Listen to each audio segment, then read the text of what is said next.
নমস্কার বন্ধুরা, পুষ্পশ্রী নার্সারি কোলাঘাট, আমি কমল। আজকে এসেছি আপনাদেরকে নারকেল গাছের বিষয় নিয়ে কিছু বলার জন্য। সেই জন্য এই নারকেল গাছের বিষয়টা আমরা পরিষ্কার জানব, কারণ আমাদের অনেকের বাড়িতেই নারকেল গাছ রয়েছে। তো নারকেল গাছ থাকাতে অনেকের বাড়িতেই ফল হচ্ছে না। কেন হচ্ছে না সেটা নিয়ে বলবো। তো অনেকেই রোপণ করার পর দীর্ঘদিন ফল হচ্ছে না। যে সময় যে ফলটি হওয়ার কথা বলে আপনাকে দেওয়া হয়েছে সেই সময়টা আপনার ফল হচ্ছে না, তার অনেক পরেই হয়তো আপনার গাছে ফল হচ্ছে। দেখা গেছে হঠাৎ নারকেল গাছটি নষ্ট হয়ে যাচ্ছে, মানে উপর থেকে একেবারে পাতাটা তলাকার পর্যন্ত শুকনো হয়ে গিয়ে গাছটি মারা যাচ্ছে। অনেকেই খাদ্য কী দেবেন, গাছে খাদ্য কী দেবেন সেটা নিয়ে কিন্তু চিন্তায় আছেন। অনেকের গাছেই নারকেল ধরার ঠিক প্রথম অবস্থা থেকে কিন্তু নারিকেলটি নষ্ট হয়ে যাচ্ছে। তো এই বিষয় নিয়ে কিন্তু আজকে আপনাদের কাছে তুলে ধরব। চলুন দেখে নেওয়া যাক, যখন আমরা নারিকেল গাছ রোপণ করছি তো সেটা কত বয়সের সেটা প্রথমত জানার দরকার আছে। কারণ বীজ থেকে নারকেল গাছ যখন ফোটে তো সেটা থেকে আমরা কিন্তু দিনটা সময়টা ধরে নিই আর কি। তাহলে নারকেল গাছে রোপণ করার পর আমরা বলেই দিলাম আপনাকে যে 3 বছরে আপনার গাছে ফলটা আসবে। এটা কারণ আছে, নারকেল গাছ যখন আপনি নেবেন মোটামুটি 1 ইয়ার্স প্লাস হতে হবে আপনার, 1 বছরের পুরানো গাছ হতে হবে। তাহলে আপনার 1 বছর পরে 3 বছর, তাহলে হলো 4 বছর। ধরুন আপনি 2 সালের একটি পুরানো গাছ নিলেন, তারপরেও কিন্তু আপনাকে বলা হয়েছে 3 বছর পরে আপনার ফল হচ্ছে, তাহলে 3 2 5 বছরে ফল হচ্ছে। এটা বুঝেছেন কিনা জানি না, যে 3 বছরের ফলনটা তখনই সম্ভব যদি আপনাকে 1 বছরের পুরানো গাছ দেওয়া হয়। আমরা অনেকেই একেবারে ছোট 3 মাসের একটি গাছ নিয়ে রোপণ করি, সেই জন্য কিন্তু আমাদের অনেকেরই নারিকেল অনেক দেরিতে হয়। এটা নিশ্চয়ই বুঝেছেন যে গাছ রোপণ করতে গেলে মশলা দিয়ে রোপণ করার কোনো রকম দরকার নেই। সেই জন্য নারিকেল গাছ যখন আপনি রোপণ করবেন অবশ্যই প্লেন সাধারণভাবে নারিকেল গাছটি রোপণ করবেন। আরও একটা বলে রাখি, নারিকেল গাছে কতগুলো বিষয় আমরা জানি না। ধরুন নারিকেল গাছ যখন আপনি রোপণ করছেন তার দেখতেই পাচ্ছেন 2 ইঞ্চির মতো ওপর থেকে পুরানো যে নারিকেল গাছ, যে বীজটি তার উপরে তো এই গাছটি, তো এটি কিন্তু জাগিয়ে রাখা হয়েছে। তো এই কারণে জাগিয়ে রাখা হয়েছে, নারকেল গাছ যখন ওই নারিকেলটার থেকে আবার নতুন গাছের জন্ম হয়, সেটা কিন্তু নারিকেলটা অনেক ভেতরেই আছে। অর্থাৎ এরপরেও আপনি মাটিটা যদি চাপা দিয়ে দেন তাহলে ওই গোড়ার থেকে আপনার নারিকেল গাছটি নষ্ট হবে। এবার আসি, আপনি নারকেল গাছে খাদ্য কী দেবেন। দেখুন নারকেল গাছ একদিনেই অন্যান্য ফুলের গাছের মতো, সিজনাল ফুলের গাছের মতো কিন্তু সদ্য সদ্য খেয়ে নেয় না। সেই জন্য আপনাকে বেশ কিছুদিন ধরে যে সমস্ত খাদ্য থাকবে, গাছের অনেক দিন ধরে গাছকে খাদ্য যোগাতে পারবে, সেই ধরনের কিন্তু খাদ্য দিতে হবে।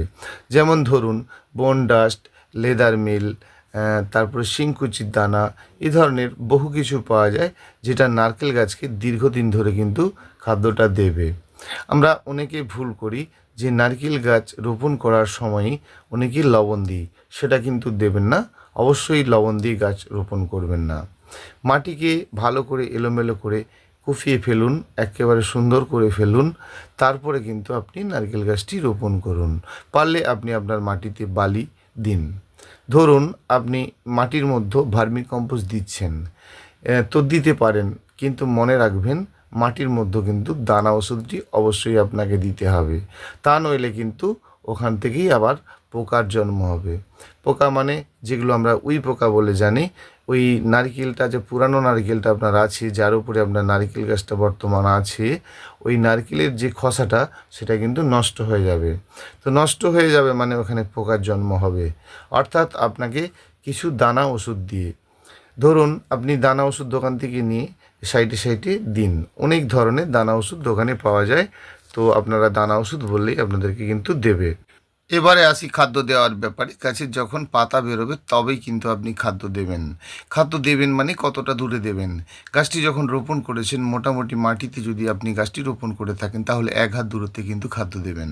আর একটা কথা বলে রাখি, নারিকেল গাছের গোড়ায় মাটিকে গর্ত খুঁড়ে কিন্তু আপনি খাদ্য দেবেন না।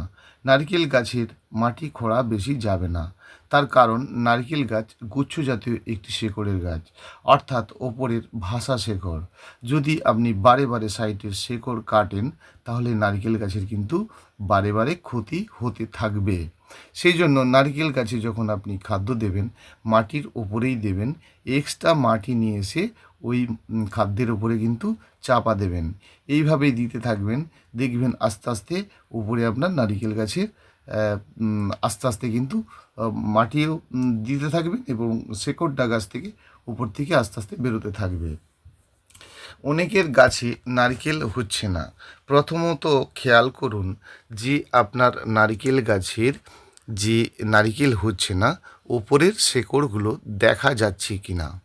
দেখা গেছে যে কোনো ব্যক্তি পুকুরের পাড়, নদীর ধার এমন কোনো জায়গাতে রোপণ করেছেন, সমতল ভূমি নয়। সেক্ষেত্রে দেখা গেছে একটা সাইডে শেকড় আছে, অপোজিট সাইডে কিন্তু খোলা। অর্থাৎ আপনি খেয়াল করুন যে আপনার নারকেল গাছের উপরের শেকড় দেখা যাচ্ছে কি না। যদি তা দেখা যায় সেখানে কিন্তু ইমিডিয়েটলি মাটি দিয়ে বন্ধ করুন, তাহলে কিন্তু আপনার নারকেল হবে। এই ভুলটাই বেশিরভাগই হয়ে থাকে। দ্বিতীয়ত, নারিকেল গাছ রোপণ করার পর আপনি ধরুন হাইব্রিডের কোনো নারিকেল গাছ রোপণ করলেন। ধরুন আপনাকে 2 বছরের যে পুরানো গাছটি দেওয়া হয়েছিল, পরে কিন্তু 3 বছরের আগেই ফলনটা শুরু হয়ে গেছে। তো 3 বছরের মধ্যে যখন আপনার ফলনটা শুরু হয়েছে, নারকেল গাছের আস্তে আস্তে কাণ্ড যখন ওপর দিকে উঠতে থাকে, শিকড়টা কিন্তু উপর দিকেই ভাসতে থাকে। সেই জন্য আপনাকে খেয়াল রাখতে হবে উপরের শেকড় বেরোচ্ছে কি না। যদি বেরোয় তাহলে আপনাকে কিন্তু মাটি অবশ্যই দিতে হবে। এবারে বলি আরেকটি কথা, যে নারকেল গাছের গোড়ায় আপনি ভালো করে কিন্তু আপনি মাটিটা দিয়েছেন ভালো, খাদ্যও কিন্তু আপনি দিয়েছেন পরিমাণ মতো, কিন্তু দেবেন অবশ্যই দূরে, গাছ থেকে 1 হাত অর্থাৎ 18 ইঞ্চি দূরে। খাদ্য আপনি দিয়েছেন, তার উপরে দিয়েছেন মাটি চাপা। মাটিটিকে এলোমেলো করে গর্ত খুঁড়ে কিন্তু আপনি খাদ্য দেবেন না। এটা আমি বললাম কেন দেবেন না। মূল কথা আপনাকে জানতে হবে, নারকেল গাছটি যখন আপনি রোপণ করেছিলেন একটি হাইব্রিডের নারকেল, তো সেইটা ক্ষেত্রে কিন্তু আপনাকে জানতে হবে যে আপনার 3 বছর পরে ফলটা শুরু হলো। অনেকেই প্রশ্ন করেন যে নারকেল গাছ সারা জীবন ছোটই থাকবে তো? তা কখনোই সম্ভব নয়। নারকেল যদি আপনার হতে হয় তাহলে একটি করে পাতা হতে হবে, কারণ একটি পাতার গোড়া দিয়ে দুবার করে নারকেল বেরোবে না। এটা আপনাকে প্রথমত জানতে হবে। এবার আসি আরেকটি বিষয় নিয়ে। অনেকেই নারকেল গাছ রোপণ করার পর নারকেল হচ্ছে, নারকেলের গুটি আসছে, কিন্তু ফলগুলো আস্তে আস্তে ঝরে পড়ে যাচ্ছে। তাহলে আপনাকে জানতে হবে আপনার গোড়ার মাটি লুজ আছে কি না। এবার আরেকটি জিনিস জানতে হবে, নারকেল গাছে কিন্তু প্রচণ্ড পরিমাণে পিঁপড়ে হয়। তো পিঁপড়ে হলে আপনাকে জানতে হবে যে আপনার গাছে কেন পিঁপড়ে হচ্ছে। পিঁপড়ে মানে কি বলবো, নারকেল খেতে যাচ্ছে না। তাহলে পিঁপড়ে নারকেল খেতে যাচ্ছে না, কি খেতে যাচ্ছে? ওই গাছের মধ্যে একটি পোকার জন্ম হয়, যেটি কিন্তু বেশিরভাগই দেখা যায়, যেটা জবা গাছের ক্ষেত্রে দেখা যায়, আখ গাছের ক্ষেত্রে দেখা যায়, মানে আমরা যেটাকে মিলিবাগ বলে থাকি। এই ধরনের পোকা যখন আপনার গাছে আসে, গাছের পাতার উল্টো দিকে একেবারে কালো স্পট ধারণ করে।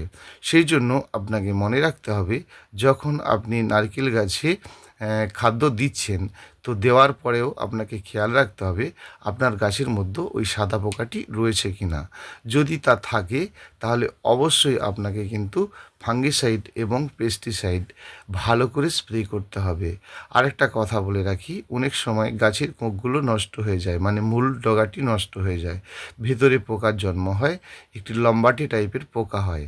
তো সেই পোকাটি নষ্ট করতে গেলে বা ওই পোকাটিকে কিন্তু মেরে ফেলতে গেলে, তাহলে আপনাকে একটি বোতলের মধ্যে দানা ওষুধ দিয়ে জল, ধরুন 2.5 লিটার একটি জলের বোতলে আপনি অল্প 50 গ্রাম দানা ওষুধ দিলেন, দিয়ে 1 বোতল জল করলেন, জলটা নিয়ে এক্সট্রা জলের সঙ্গে কিন্তু আপনি ওই গাছের মুখের ওপরে ঢালবেন, মানে মূল কাণ্ডে একদম ঢাললেন।